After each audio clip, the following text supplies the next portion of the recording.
Ito na siya bago kong gawa mga kakalan. Oh. Inamitan ko ng nipli na D4.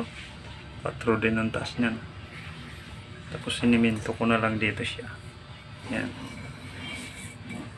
Yan o. Puro scrap tong ginamit ko dito eh. Yan siya. Yun. Yan. Elbow lang yan na reducer eh. 3/4 by 1/2. Tapos dito puro na to di-assemble eh. Yan siya.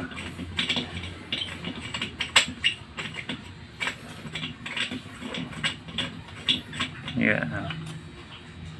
Puro siya detachable eh. Tapos ito naman yun sa kanya. Daanan ng langis niya papunta sa chamber. Itong pinakatangke niya oh, sa langis. Yan. Dito siya papatak.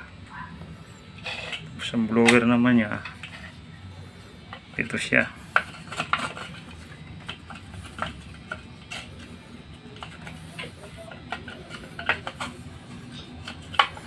Yan siya.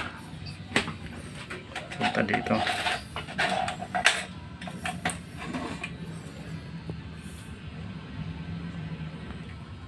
Yan ang sa blower niya. Punta dito sa saksakan.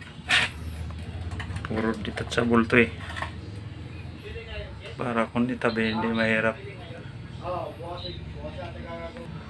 Dito eh walang welding siya na ginamit. Kaya kahit wala kang welding machine, bari na lang gamit nyo. Gagawa nyo to ang gusto mag DIY. Ito naman yung burner nya eh,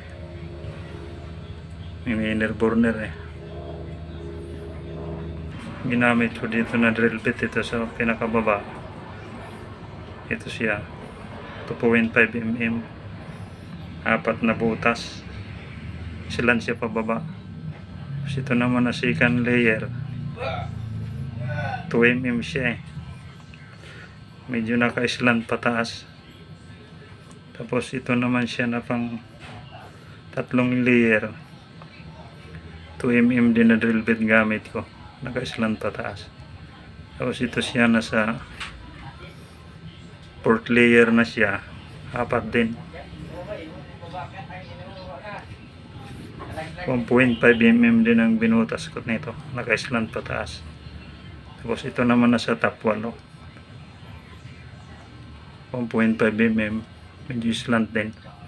Kaya ito na ni-play ito 3/4 ito, at saka yung cup na 3/4. Ang haba naman ay 4 inches. Nalagay ko na siyang burner dito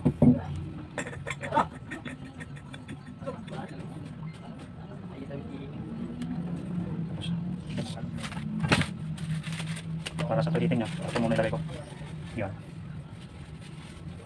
Tapos hindi man manipis lang para madali magsunog.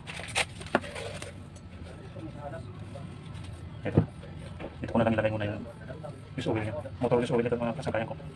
Konti lang muna para sa palitin niya. Ito kahit wala na, hindi naman walang cover ilagay. Ito siya yung use oil motor.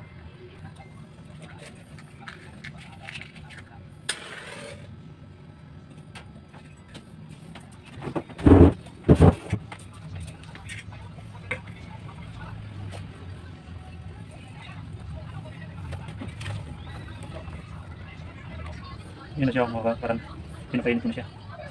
Subukan ngayon pag-init ng tubig kung ilang minuto lang siya. Ito na siya yung adjustment ng blower niya. Buksan ko na yung blower niya. Yan na, number 1 pa lang yan.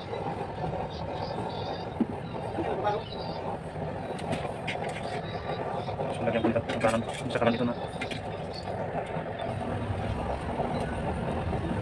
Nakasan ko na mga kanan. Ito na siya na ko eh. Medyo pula pa kasi may mga papel pa siya na nasusunog.